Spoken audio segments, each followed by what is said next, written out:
All right, everybody, welcome to the show. So glad that you could make it here on this Friday. Hope everyone has had a great week. We've had another crazy week in politics as we get closer to this election. Things just seems to keep coming off the rails, and every time we turn around, there's a new headline to react to. If you're someone who creates content and reacts to the political world, you can have a full-time job doing this because there has never been a dull moment and won't be for a while to come. And so I'm super excited to have my next guest on. This is someone who I've wanted on the show for a while now. I was on his podcast last week, and I'm so glad to bring to the stage my good buddy Hawk. Man, how are you? I'm good, man. How you doing, brother? I'm doing great, man. It's so good to see you. Well, thank Man, you. Thank you for having me on. yeah, man. Thank you so much for being here. I really appreciate you taking time to do it. We're man, this election, and you say that, I catch myself saying this every time, like, well, this is the most important election, or this is the craziest election we've ever seen. But man, I have never in my life seen an election where we have a candidate in the race who is doing absolutely nothing to appeal to anyone but his rabid extreme base. And every other day, we're just seeing Trump bury himself further, and that seems to be his strategy. What do you make of that? It, well, first, I think you're correct. I don't think he's been campaigning to bring more voters to him. Uh, the bulk of his campaign has been to just try to discourage Kamala Harris's voters from voting for her. And in states like Michigan and Wisconsin, uh, Republicans are putting a lot of money behind people like Jill Stein and third-party candidates to try to dilute the vote on the left, especially in Michigan. They're trying to take that state from her, Yeah, and but it's I agree with you. I've never seen anybody campaign the way that he does. yeah, I mean, in 2016, he was really trying to reach out to voters and sell them on him and sell them on his ideas and policies and things like that. Even though he never expected to win, yeah, he was at least campaigning in a relatively normal sort of way in that regard. yeah. Um, 2020 is a little hazy. I don't remember 2020 that much. I know what you mean. But this time around, it's just, I mean, well, and I kind of view it as there were sort of like two phases to his campaign here. It's like, there was the first year and a half or more when he was running against Joe Biden. And then on July 21st, when Joe Biden dropped out and endorsed Kamala Harris, since I mean, she's been in for about 95 days. He has just been running an explicitly and unapologetically racist, misogynistic, bigoted, transphobic Yeah, campaign. Is openly espousing ideas of fascism and using the power of the state to hurt or punish groups that he doesn't like and that yeah. his voters don't like. I don't think we've ever had a presidential candidate campaign in that regard. And he's also an adjudicated rapist and a convicted felon. Yeah.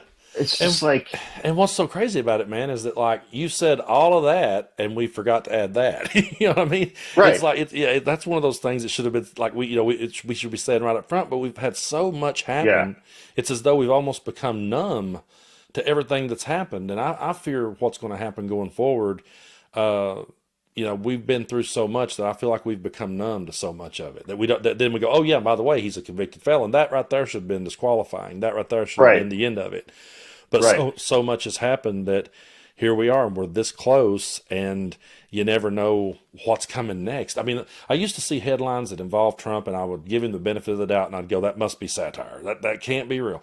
Now I just see it, Yeah. and now I'm more shocked when it is satire. Now I'm more shocked. Yeah. Like, now I'm more shocked when I see something and go, "Oh, that wasn't real," because he just keeps outdoing himself, and like you said, he's just not doing anything to bring anyone back, or into the fold or win anyone over. It's definitely not like Yeah. 2016. And I'm with you a little bit on 2020 being hazy. I think in that scenario, I just think, he was the president. I don't think he had no idea that he was going to lose. I just remember one of the things I do remember from back then was he started laying the groundwork early, and that just jumped off the page at me.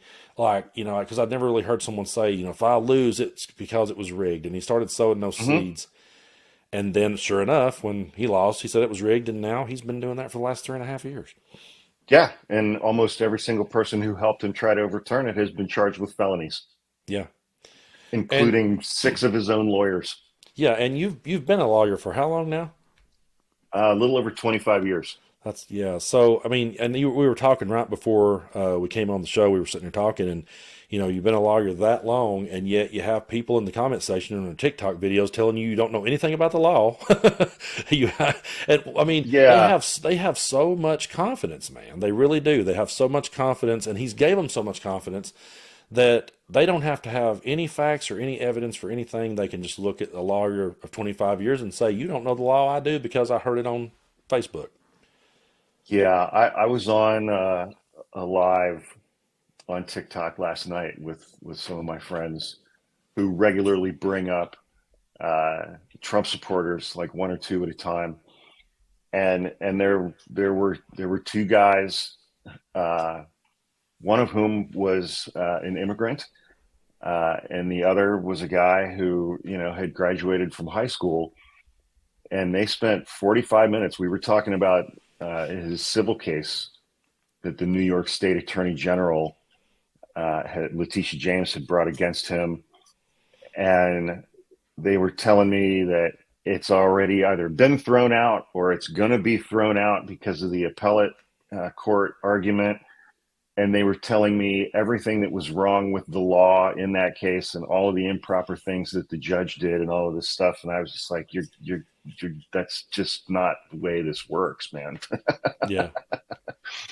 And I mean, I would very methodically go through uh, the things that had happened in that case, um, even before the verdict. The judge's order was released, and they're just like, oh, no, he found him guilty before the trial even started. And I'm like, no, that's not what he did. It was a motion for summary judgment. Here's what those are. Here's how they work. Here's the legal standard involved. And they were both just yelling at me and telling me that I was part of the problem, and I'm going to get what's coming to me after Donald Trump is reelected, which was super fun. Yeah, and if I can catch this back, I saw someone in the comment section said that they're only hearing me out of one ear. So I changed the settings. If that works out, let me know. I've been experimenting a little bit with the settings here on StreamYard. So let me know if you guys are hearing me now in both ears. But I appreciate it. We got a good crowd in here, Hawk. We got 459 people at the moment. And again, man, welcome to the show. We're glad to have you. I've had people request you in the past, and Welcome, everybody. so yeah, it's great to be here. But I did see a comment go by. I don't think I'm gonna be able to catch it back. They went by so fast. But Stella asked, "What about Trump saying words like it's going to be a bloodbath? He's saying that out loud, and saying that the enemy from within is the biggest threat. And he makes it clear for the people it says he's talking about gangs coming across the border. No, he makes it clear. No, I'm not talking about them. I'm talking about, in other words, Brando and Hawk. Yeah, and Nancy Pelosi and Adam Schiff Yeah, and journalists, yeah, and uh, and comedians and and yeah, and yeah, elected Democrats, and it's just. I mean, I guess the thing that has been um, the most upsetting to me, uh, especially over the course of this campaign, but over the course of the last few years, has been to just and I see it every day on TikTok. I see it in the comments that I get from people who support Donald Trump, is just the absolute ugliness from them and the hatred that they have uh, for the majority of the people who live in the United States of America. It's like they're constantly talking about patriotism and we love America. And, they may love America, but they absolutely hate 70% of the people who live here. yeah, absolutely. And they want to elect an authoritarian or dictator kind of president who will punish and exact vengeance on all of those people and use the power of the state and the power of the military to do that. And it's I've had a lot of friends that are just confused by this, and I'm like, those are features for Trump supporters. They're not bugs. Uh, these are the things that they actively want him to do. Yeah. And I still have friends that are they're just like, how do these people have so much hate in their heart? And you and I talked about this a week or two ago when you were on my podcast, and it's just like they've been told for 20, 30 years that everyone on the left is not just their, people who they disagree with politically, but that they're evil. In biblical terms, they are evil. Yeah. And what do you do with people who are legitimately evil? You eradicate them. Yeah. And so they're on board with all of that stuff. It's like these things that come out about, Trump saying that he thought that Hitler did some good things, and he wishes that his generals were like Hitler's generals. The people who are fully on board with Donald Trump are like, hell yeah, man. Yeah, that's exactly right. It's not something that they hear or see or read and go, oh, that's horrifying. They're like, no, that's it. That's what I'm talking about. That's what I want.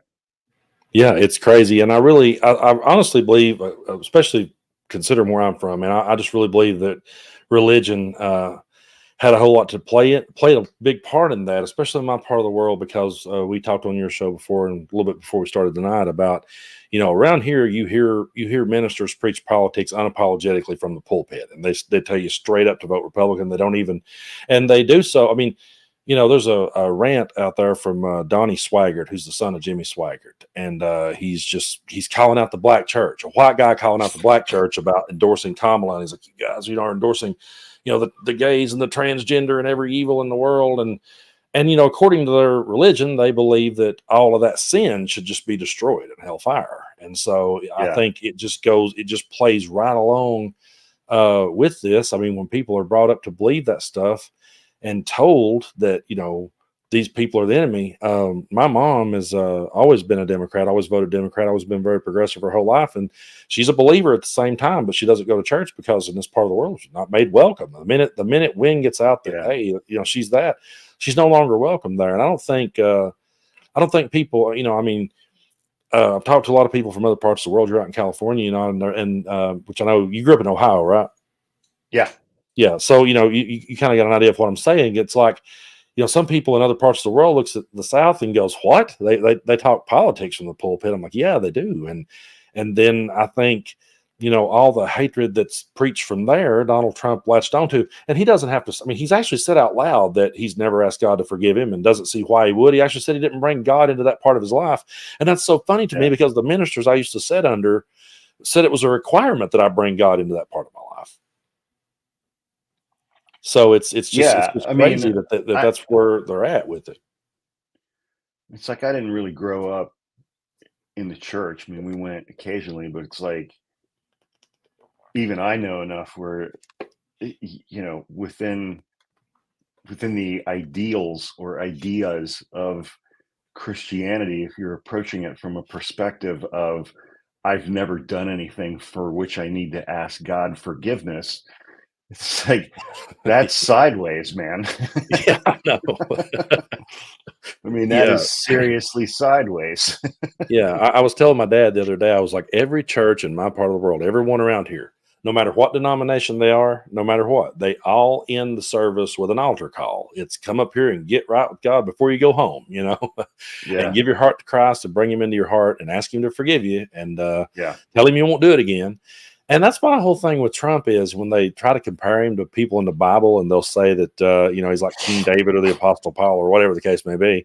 I'm always like, well, anybody in the Bible that Jesus called to do his work, they went and did his work. They didn't continue to be the person they were beforehand. So it's kind of, if Trump was one of those people who, came along and maybe, we'd seen him be the guy he was all those years, then suddenly he went to church and became saved or whatever, born again. And then he completely changed his entire, presentation, then I'm like, well, hey, maybe something's up with this guy. But he doubles down on all of it and still does it under the banner of Christianity, and he is the voice of their movement now. And it's just the whole thing is just so bizarre to me. Yeah, and I just it's scary to think about. I mean, there are several things that could happen with this election. It's like Trump could get reelected, but have a Democratic Senate and a House, or he could have a Republican Senate and a Democratic House, or he could have all three branches. Yeah. And the same is possible uh, for Kamala if she were to win. And thinking about, fortunately, it's like when Trump was first elected, he had a Republican House and a Republican Senate, and but it's like the House, I think, was still being led by Speaker Paul Ryan, who all he cares about is taking benefits away from poor people, and Mitch McConnell, and all Mitch McConnell cares about is judges. And it's like the only legislation that they passed during that first 2 years was that tax bill, Yeah. which they structured in a way to screw Donald Trump's supporters like 3 years down the road. And so that everybody, all of them are just like, well, why did Joe Biden raise my taxes?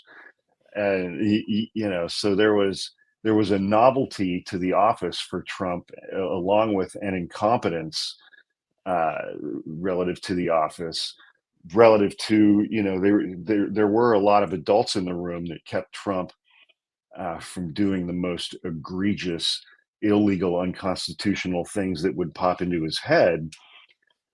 And it's like all of those guardrails are going to be gone if he Yeah. gets reelected. Those guardrails are going to be gone. I mean, he won't even really give a shit who's in this, who controls the Senate or the House, because he's going to just command Yeah. something approaching absolute power, and it'll just be executive order after executive order. I mean, put it this way: it's like he's not going to wait for the House and the Senate to pass and agree upon legislation that would permit him to engage in mass deportations of 15 million people. He's not going to go a legislative route on things like that. He's just going to do it. Yeah. He's going to order the military. He's going to order the Department of Defense. He's going to order DHS, use all of these mechanisms within the executive branch to achieve all of these horrific things. And including the Department of Justice and the Department of Education, the Environmental Protection Agency. I mean, he's just, all of those will be under his control at being part of the executive branch. And so he's not going to worry about legislation for these things. Yeah. He's just going to start issuing orders, and he will surround himself with people who will carry out those orders. Yeah. And you got JD Vance, who, if you watch the debate, I know you did, the debate that he had with Walls, Mm-hmm. he he sorry about that. What he did was he was I felt like Vance was kind of trying to save his career, but then at the very end of it, he comes out and when he asks him about would you have certified the results, he just flat says, he doesn't answer. He dodges that, which now you say to yourself, okay, that's going to be his yes man. And what are we going to do if we've got another Trump presidency and we've got a JD Vance and then you got everybody just being his yes men? How would we ever get out of that scenario? How would we ever have an honest election again? Where I'm not trying to scare people here, but I'm just asking, like, how would we ever have an Mm-hmm. election where the votes were to be certified the right way? If that's what we were suddenly surrounded with. Yeah. And I mean, obviously, questions that I've been getting a lot of recently from people that are like, given what happened in 2020, what is there to prevent that from happening again? And the few things that I point to, as far as like Trump being able to try to steal the election a second time around, and most importantly, in 2020, he was the sitting president of the United States.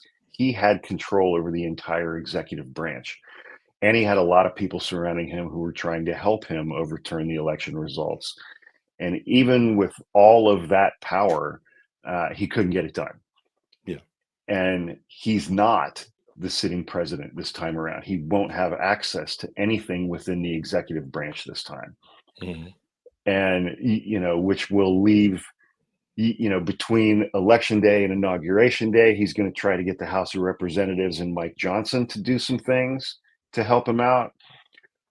But Democrats are still in control of the Senate until like January 3rd of next year, when a new Senate will be sworn in. And so he doesn't have all of Congress that can help him do these kinds of things either. And which, basically leaves him like on the ground at the state level with the courts. And fortunately, I mean, if you think about the seven swing states, Michigan, Wisconsin, Pennsylvania, Georgia, North Carolina, Arizona, Nevada, only out of all of those states, only Nevada and Georgia have Republican governors. Yeah. And, Georgia is the only one out of those states that has a Republican governor, lieutenant governor, secretary of state, and attorney general. But the governor and the secretary of state in Georgia were the two people who stood up to Trump last time. Yeah. Brian Kemp and Brad Raffensperger, and kept him from stealing the election in Georgia last time to Republicans. All of those other states have Democratic governors, Democratic secretaries of state, Democratic attorney general. Mm-hmm. And, so that leaves him with the courts. And then it's like you're looking for, he's going to be looking for judges who are going to be willing to disenfranchise millions of voters in individual states. No judge is going to want to sign on to that. Yeah. Even the Trumpiest of Trumpy judges is not going to go along with throwing out 5 million votes of their state residents. And even when you talk about Congress, one of the things that was fixed at the federal level, and this was a bipartisan effort during the first 2 years of Biden's administration, they fixed the Electoral Count Act, the federal law which governs counting the electoral votes. They made it unambiguous that the vice president does not have the power to overturn electoral results, to throw out a slate of electors from one state, to accept an alternate slate of electors. That there's no ambiguity now in that law that the vice president does not have the authority to do any of those things. They also, for each state in the new Electoral Count Act, it includes a provision that only the sitting governor for each of the 50 states can certify and deliver that state's slate of electors to Congress. Yeah. So there aren't going to be any slates of fake electors or alternate slates of electors. There's only going to be one for each state, and it's going to come from the governor. Yeah. And lastly, if people remember watching Congress on January 6th during the day before they had to suspend because of the insurrection, if you had one member of the House and one member of the Senate who objected to a state's electoral votes, then they would have to go and debate it for 2 hours. Well, the Electoral Count Act has been changed to now you have to have 20 senators and 20% of the House, which is almost 90 members of the House. They'll be able to find 90 members of the House to sign on for this crap, Freedom Caucus, whoever. You're not going to be able to find 20 members of the Senate who are going to sign on for this bullshit anymore. And so the avenues that are open to Trump to do anything with this election after it's been called have decreased dramatically. And lastly, it's like Rolling Stone and Rachel Maddow irritated me greatly a couple of weeks ago because they were hyping up this thing that's like, oh, there's like 50 or 60 county election officials that are super MAGA and they're not going to certify election results. Mhm. Well, there's over 3,000 counties in the United States, Yeah. Yeah. and plus, it's like there are state laws that govern these things. You don't get to just not certify the election for whatever county that you're serving in. Yeah. And we saw just last week there was a case out of Cochise County where they had a 3-member county board of supervisors that was responsible for certifying election results in that county, and 2 of them, Republicans, refused to do it in 2022. They refused to certify their election results. Well, they both got criminally charged by the state attorney general, and one of those 2 pled guilty this week to a misdemeanor in order to avoid being convicted of a felony. And so the safeguards that are in place against Trump being able to do something between election day and inauguration day are much stronger now than they were 4 years ago at the Yeah. state level, at the federal level. Um, and so it's like, but I'm concerned about whether or not his supporters will understand that. Yeah. Well, Because if that's he starts ginning them up, then who Oh knows? yeah, that's a lot of good information. I was just sitting back enjoying it. I really appreciate you coming on because I've had so many people, reach out to me, and like I was saying to you before the show started, there's a lot of this stuff that I fully don't understand. I'm just sort of reacting to the reactions of other people that I see. Feathered Life here is a listener that's here every week, and I wanted to bring their question up. So I have a question for you, Hawk. Do you think the Electoral College should be abolished? Absolutely. And I was talking Absolutely. before I was talking before the show about how I fully don't understand the Electoral College, and I know you have a lot more knowledge into that than I do. Well, people, I mean, I think that's an accurate representation. I think a lot of people don't understand what the Electoral College is, what it's for, what it's supposed to do, and how it came into being. And how it came into being um, in the I guess it was the early 1800s um, was because we had slave states. We don't have slave states anymore. We still arguably have a slavery system in the United States with our prison system, which is Mhm. a topic for another day. But, and this is where the 3/5 compromise came from in the Constitution, where African Americans were viewed as 3/5 of a person. And all of that had to do with, at the time, in the early 1800s, obviously before we had the Civil War, the northern states were much more populated than the southern states. And the northern states had manufacturing and a much larger economic base than the southern states. And the economy in the South was an economy that was driven by slavery. Um, and they didn't have that in the North. And so it's like, you're trying to write a constitution and you're throwing out these words, relative to Congress and the Senate and the House, about representation and representation based on population. And the slave states wanted uh, their slave populations counted for purposes of representation in Congress, but they didn't obviously want slaves to have the right to vote. Yeah.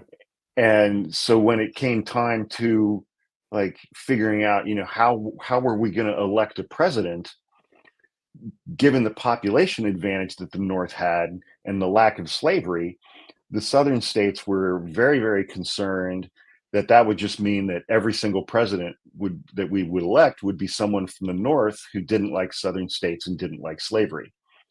Yeah. And so they reached this 3/5 compromise. African American slaves were 3/5 of a person. And so that helped to kind of balance out the representation side of things in the House.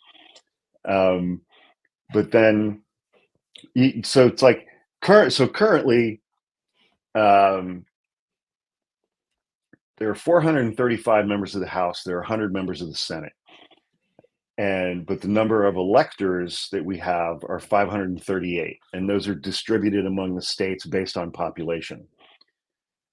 And I can't remember what the extra three, because we have 435 members of the House, 100 members of the Senate. Those each count for an electoral vote, but there are 538. I think one is for Washington, D.C. I don't remember what the other two are for, what the other two electoral votes represent. But so there are 538 electors now. And, we don't have that issue of correct representation for slaves anymore in the United States. We haven't had slave states since 1865, roughly, Yeah. at the end of the Civil War.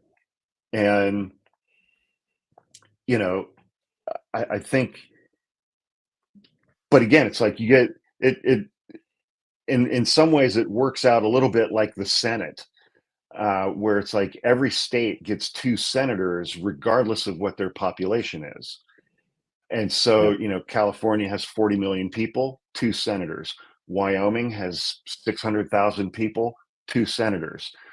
Yeah. Those votes out of Montana or Idaho, North Dakota, South Dakota, Wyoming, there's an advantage for Republicans currently in that regard in the Senate. They're getting over representation in the United States Senate because that body is not based on proportional representation of populations.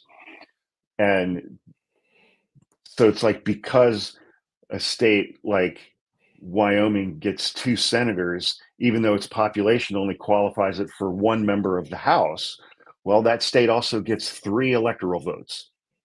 Yeah. Which is proportionately wildly different from places like New York or California. And so there's a built-in advantage for Republicans in the Electoral College that, again, is not representative of the population. Yeah. It pushes us further to circumstances of, rule by the minority. And the argument that Republicans routinely make in my comments or on my TikToks is that, well, they set it up that way so we don't have tyranny of the majority. And, the office of president is the only election anywhere in the United States that is not decided by a simple majority vote. It's the Yeah. only one. Mm-hmm. And while I also recognize that there's only one office of the president, there's no other office in the United States like that. It's like when you get to a point where you're consistently having presidents elected despite losing the popular vote, they're only president because they won the Electoral College, you got a problem. Yeah. So yeah, I think in answer, that was a very long way for me to answer that question by saying yes, I think it should be abolished immediately. Yeah, and that's why it's so crazy to me, because when you stop and think about it, I saw one comment go by a minute ago. I didn't catch it in time, but it said, if there was no electoral college, we wouldn't see another Republican president. And do you think that's true? Well, look, I mean, I would phrase it this way.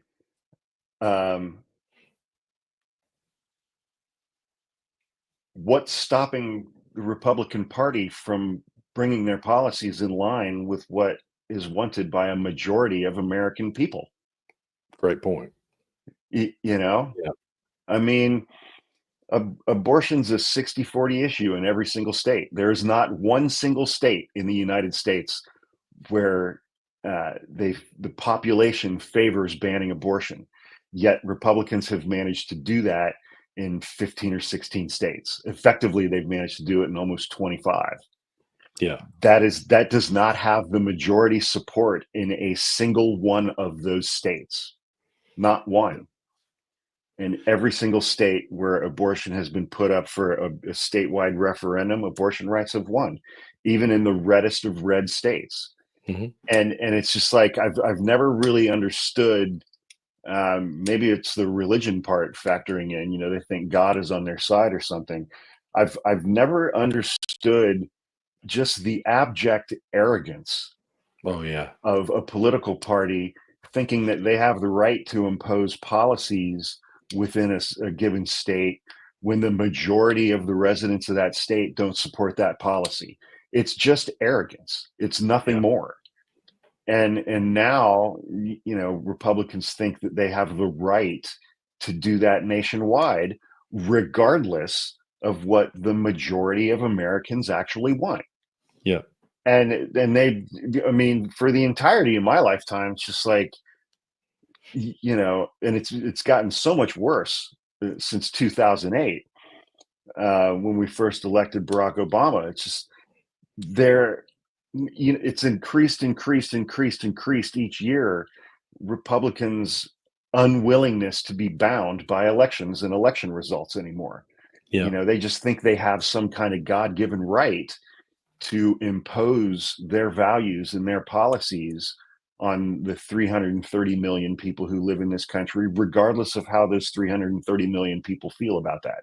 Yeah, and they always come off too with this victimhood mentality that somehow they're the ones being persecuted in this whole thing. Right, And it's I right. said, like you said, it's just gotten so much worse over the years. I've seen this question go by several times, so I'm going to grab it. Do you think there will be violence after the results? I'm so afraid of that.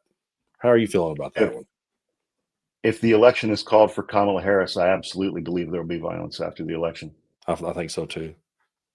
I know I do worry about it. I worry about, like you said before. I think you said when I was on your show, I worry about just him coming out that night and just calling it, saying I won. I'm surprised he said it already. Honestly, it would not stun me tomorrow if he said I won.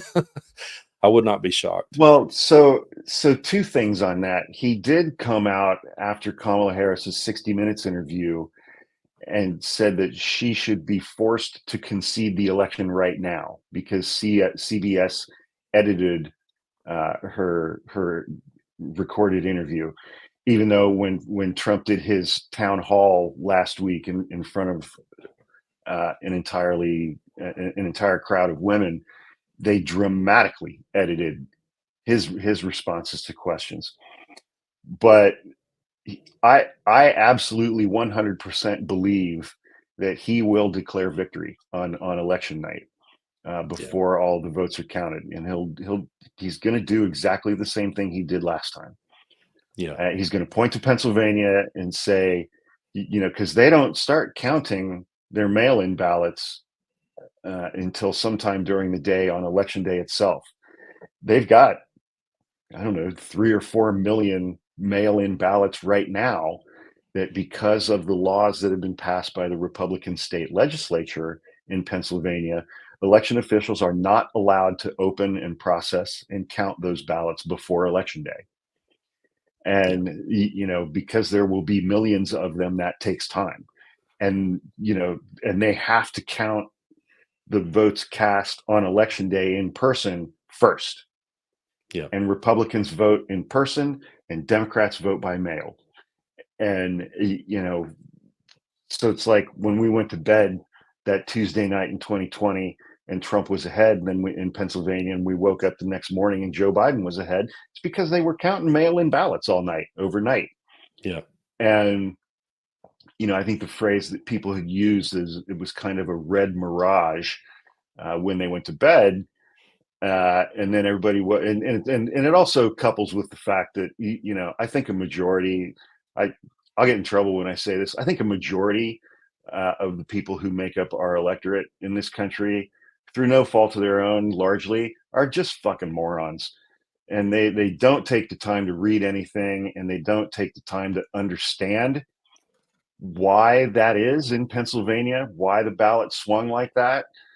And you know, everybody's just quick to anger and all of that stuff, and nobody takes the time to understand anything anymore.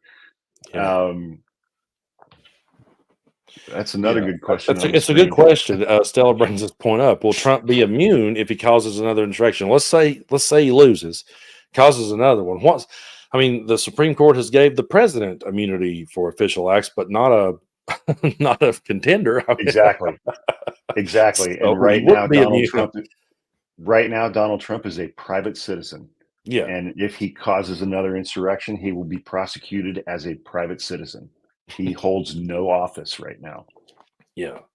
And I think something that's interesting, man, is they say we're the side that's trying to weaponize the government. They say Joe Biden's trying to weaponize it, Kamala Harris trying to weaponize it. Yet, right now, Joe Biden has immunity for official acts, and he's someone who's Yeah. saying that that shouldn't be a thing.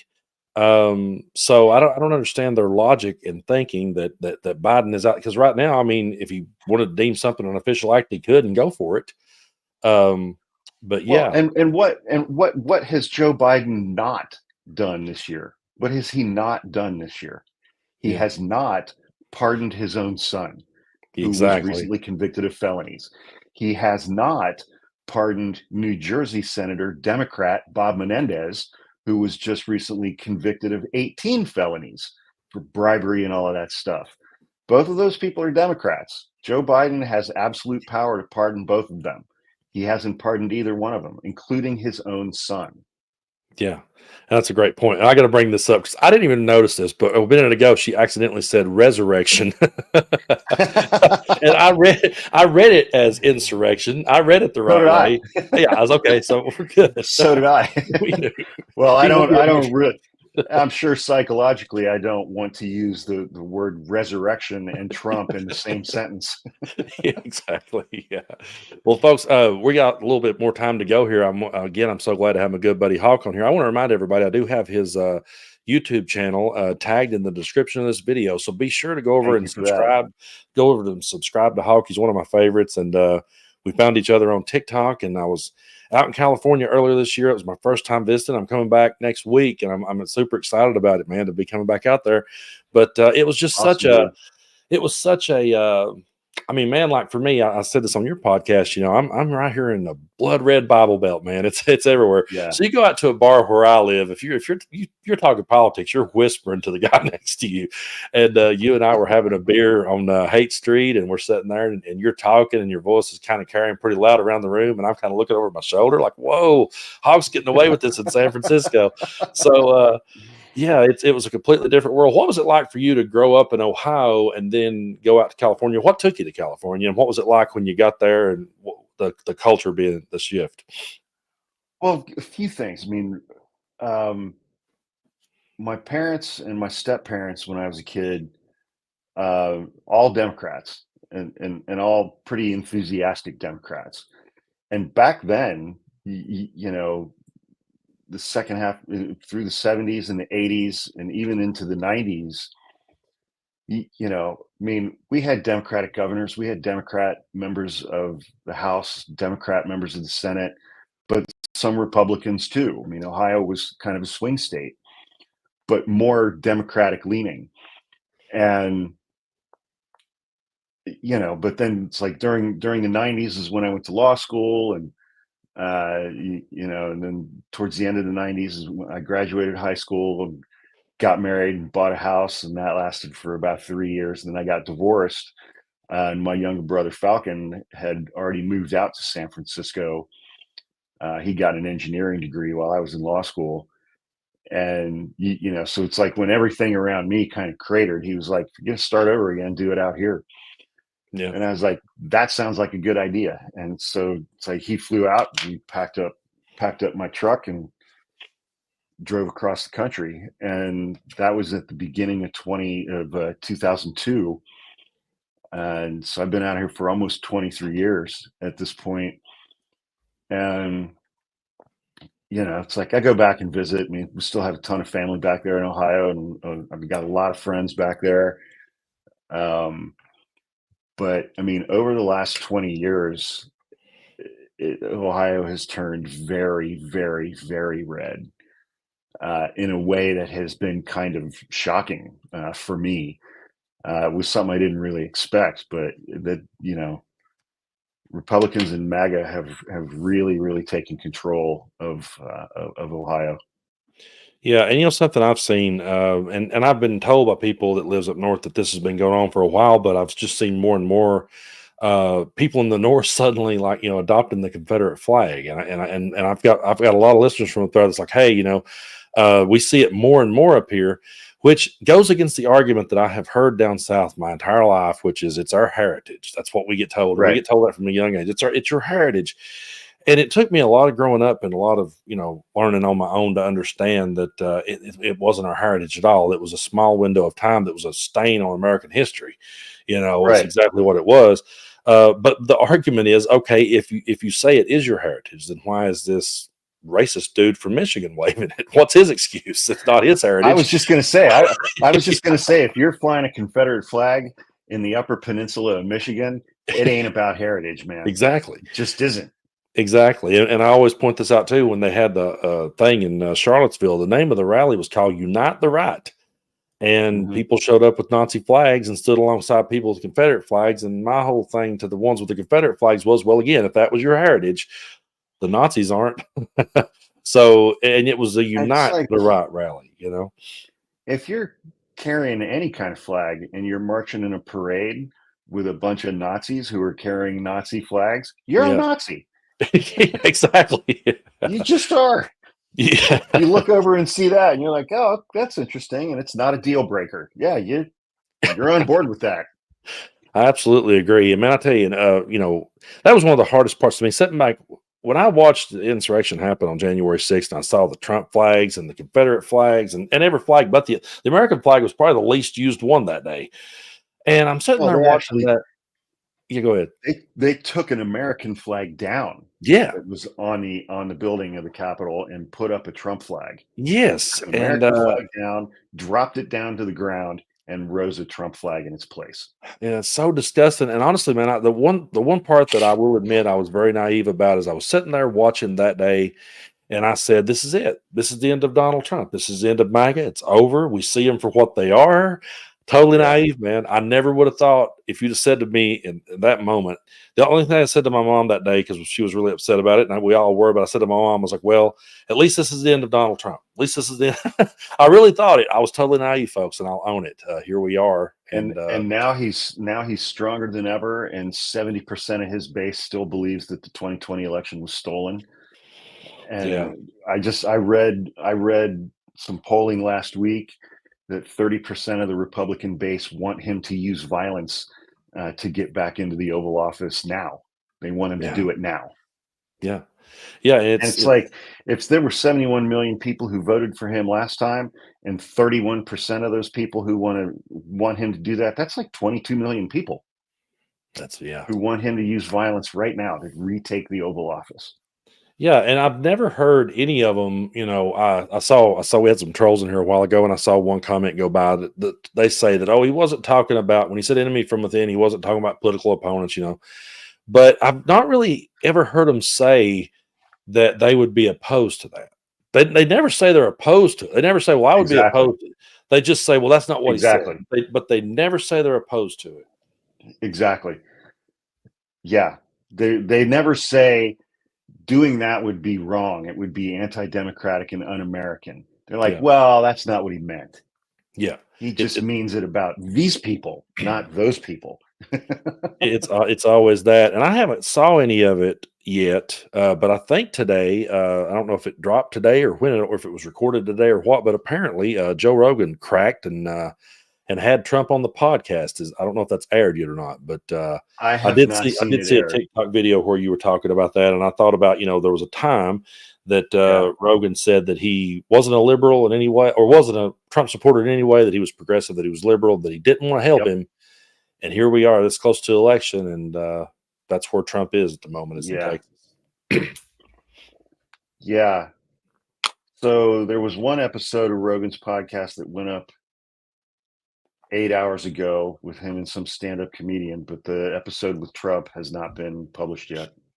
Yeah, and I saw a comment a while ago, and it may have changed now, but I saw a comment a while ago go by saying that Trump still hadn't showed up at his rally in Texas, like hadn't showed up at his own rally. I don't know if that's true, but Again, Yeah, nothing shocks me. But man, like one of the things that I have a hard time wrapping my mind around, and I'm sure on the Joe Rogan Experience we probably get another dose of this. But the Undertaker, the wrestler, had Trump on his podcast. I don't know if you saw any of that, man. But that dude I sat didn't. there.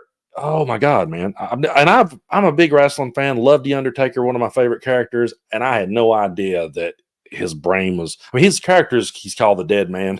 I Sure. mean, dude, he was like just sitting there like oblivious to everything that happened, and just like just normalizing it. And at one point, they're talking about wrestling, and Trump's asking him questions about wrestling and what they do in the ring and all these things. And the Undertaker actually said, "Well, it's good people get to see this side of you." And I'm like, dude, we saw the side of him that matters. How are there Right. people that at this point in the game can still sit here and normalize this guy? It blows my mind. That's I mean, It I could say, is. well, he's a rich white dude who's never going to be affected by another Trump presidency. But the part that there was one part on that podcast that really jumped out at me. He starts talking at one point to Trump, and he's Undertaker does, and he says, "Well, he's like, I have a question about my daughter." He's like, you met my daughter, and thank you for meeting her." He's like, "I'm really concerned about my daughter," and I was thinking to myself, "Wow, he might be about to take Trump to task here. Maybe, just maybe." But his question Yeah. was, what will you do to preserve the integrity of women's sports? He was worried about his daughter. Yeah. And I'm like, Man, how all do these about people, trans athletes, man. yeah, how do these people, why is it that that's where their mind goes? They're It's, absolutely obsessed with other people's genitals you and what really other are. people do with their genitals. They're They, obsessed. yeah, they truly are. And it's such a crazy, It's just just such so a, creepy and perverted and weird. yeah. And I don't know if you saw or not the Tucker Carlson rant where he I went off did. about dads coming Speaking home. of, Yeah. I mean, and all these Jesus, man. people, you got Elon Musk meeting with Putin. They're talking about that. You had Tim Pool, and all the Russian propagandists. It's crazy that all these things happen, and no matter how much evidence comes out, it's just Well, it just continues to grow. Tim Pool said yesterday that he might shut down his show, his podcast. Really, Yeah, I missed that. because well, he doesn't have any of that Russian money coming in anymore. It Oh, has to survive on its own. It has okay. to survive on its own now, and it's not commercially viable without that Russian money coming in. Well, yeah, man. Yeah, So yeah, it's been a great show. We got a few more minutes going to hang out here, but again, I want to remind you guys so much. If you haven't already, be sure to hit the like button, subscribe if you feel like it, leave us a blue dot or a comment, jump in there and ask us a question before we go, and be sure to check out in the description of this video. I have Hawk's channel tagged. Be sure to go over and give him a subscribe. He's one of my favorites, always has been, and I thanks, always man. you normally I will say that like a lot of time I don't do as much TikTok these days as I used to, but when I get on there, you're one of the first people I see. So you're still in my For You page. There's still Outstanding. that. There's still that. That's good. So yeah, but man, we've just had such a crazy time, and not. I Yeah. mean, and I've never seen. Like I said at the start of the show, I've just never seen a candidate go off the rails quite like Trump has and do nothing to try to rein it back in. It's I, so crazy. Someone I wanted to know mean, what part of Ohio were you from. They were from listeners from Dayton and wondered what part of Ohio you were from. I was born in Mansfield, which is like halfway between Columbus and Cleveland, Cool. but went to many concerts in Dayton in the '80s and '90s when I was a kid at Hara Arena and the arena at the University of Dayton. That's awesome. Yeah, Went to and we've Dayton had many, many times. yeah, and we've had several comments go by, and I'll go ahead and answer this question. I know that's Randy Rhodes behind you. Yes, We've had several people want to know if that's Randy Rhodes and who's that? The Randy group. Rhodes Yeah, and the Pretenders. awesome. So awesome. I always get asked too about my pictures. That's a Hunter S. Thompson painting behind Yep, me. So I always get asked about those. So you play music, right? You're a drummer, correct? drummer, and I play a little bit of guitar. Awesome, man. So are you playing any gigs, getting out and doing anything? One of the bands I'm in, we've got one coming up here in San Francisco in about a month, That's awesome. which I'm Yeah, looking forward to. it's so cool, man. Like when I see content creators, and so many of us just one day decided to start talking about the issues at hand, and we just started talking about things. And then Yeah. you learn all these things about them, that they're drummers or guitar players or whatever, and it's really cool. And So who's your and friend there? I see it. Yeah, this is Lola. She's awesome, been trying to get up in my lap for a few minutes. This is one of my two dogs. awesome. That's really cool. Yeah, we got a few more minutes. If anyone has a question, let us know. And again, thank you so much for being here. It's always great talking Thanks, man. talking with Hawk. Someone wanted to know, do you like YouTube? Like, do you like being on YouTube? Like, as far as your platform, what's your favorite platform to be on? Do you have one? Oh boy. Um, well, I like YouTube and Patreon light years more than I like TikTok. I can't Yeah, stand TikTok. yeah, I totally Um, understand. you know, and I mean, last month Patreon had an event. Their headquarters are here in San Francisco. They had an event for creators, and they invited like 40 creators, and they invited my brother and I, Awesome. and we went. It was this afternoon long event for creators, and so we met a lot of the people there and made some connections, and they like want to hear from the people who use their platform. Tell us about your experience. How can we make it better? We have these ideas. What do you think about these ideas? And they want to establish those relationships. Whereas like TikTok, I saw one of my TikTok friends today. I think she's in New Orleans to see Taylor Swift a couple of times, and she has a main account and a backup account, and she was looking forward to posting all of this Taylor Swift content to her main account. And right after she got to New Orleans, TikTok banned her main account and didn't give her the ability to appeal it. Yeah, And it's like, I mean, I say it half jokingly, but TikTok hates its users. yeah. I mean, I feel that, man. They I've tried to treat us come. like garbage, man. Yeah, they really do. I've tried to come back and gain a little traction. I've been doing like a random live here and there, trying to get some steam back. And I'll post a video, and I might get, I might get some pretty good views. And then the very next video I post, it just gets stuck at like 100 views and won't move. And it's got Yeah, like 2 comments, and that's one of the reasons why that I ended up stepping over to YouTube and just kind of spending most of my time here and on Patreon. yeah, They both work way better for yep. me. And so yeah, it's and so so people can find you on Patreon. How can they find you there? Just with this Hawk Podcast. hawkpodcasts.com. So yeah, go to hawkpodcast.com, and you can I'm sure he's got all of his links there. You can find him. Um but yeah, I was trying to see if I could find us another question before we jump off here. But I really appreciate everyone for being here. Someone wants to know where your dog Tanner is at. Is Tanner okay? So my brother Falcon is here with his dog Angel, and Tanner has a bit of an obsession with Angel, so Okay. he's out in the other room hanging out. That's awesome.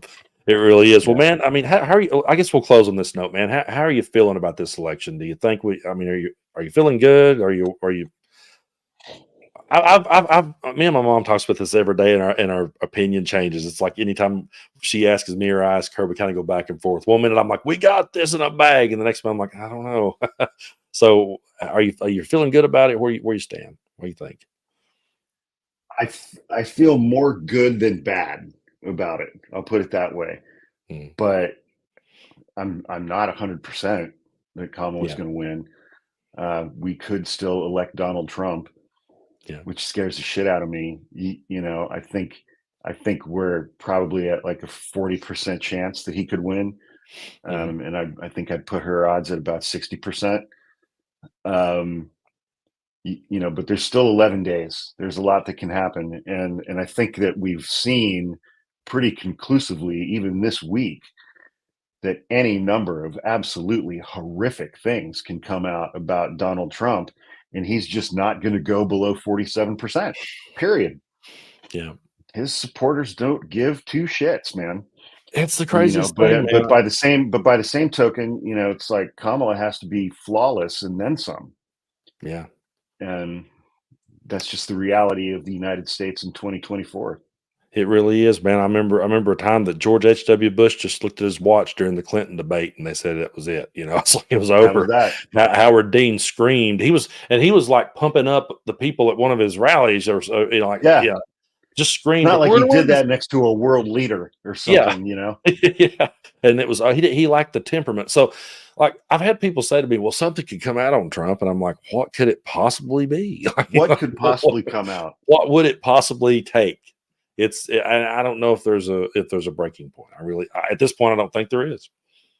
I don't either. I don't think there is either. It's totally crazy. But I tell you what, man, Yeah. we'll have to come back and do this again once the election's over and we can breathe a sigh of Yeah. relief. Yeah. So I mean, so today's Friday. Election Yeah. is a week from Tuesday. So I think we will have our answer either 2 weeks from today or 2 weeks from tomorrow. Yeah. Yep. Because last time around they called it on Saturday. Yeah.